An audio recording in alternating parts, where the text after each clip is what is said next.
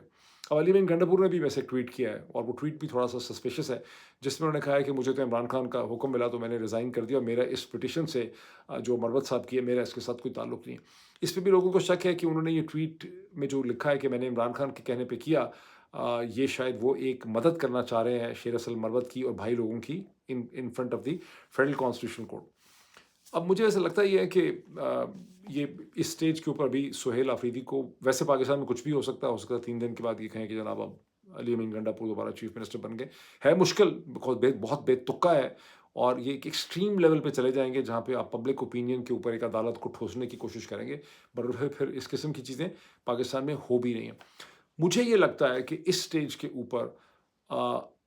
سہیل آفریدی کو بھائی لوگ یہ وارن کر رہے ہیں کہ بھائی آپ ذرا احتیاط سے رہیں، ہم طریقہ ڈھونڈ لیں گے آپ کا، اور آپ کی چیف منسٹری ہم ختم کر سکتے ہیں، تو اگر آپ کو چیف منسٹری منظور ہے تو آپ جو ہے نا ذرا ہمارے ساتھ بیہیو کریں، طریقے سے ہمارے ساتھ چلیں، اور ایک دفعہ جب ہم کسی کی چیف منسٹری چھینتے ہیں تو 50,000 کیس بھی ہم ساتھ ہی آپ کے اوپر بنا دیں گے، ہر قسم کے، کہ اس لڑکی کو ہاتھ لگایا تھا، اس کتے کو مارا ہے، اس بلی کو مارا، فلاں پیسے چوری کر لیے، بلب چوری کر کے لے گئے تھے، اور گدھے کو مارا، تو کوئی بھی کیس ہم آپ کے اوپر بنا دیں گے، تو آپ ذرا احتیاط سے کریں۔ کہ اس کو کتنا آگے لے کے چلاتے ہیں یہ ڈیپینڈ کرتا ہے کہ سہیل آفریدی اس ساری کی ساری سازش کو کیسے رسپونڈ کرتے ہیں۔ اب ابھی اتنا ہی، ویسے تو دنیا میں بڑی انٹرسٹنگ چیزیں ہو رہی ہیں، لیکن پھر آپ سے ملاقات ہوتی ہے۔ Thank you.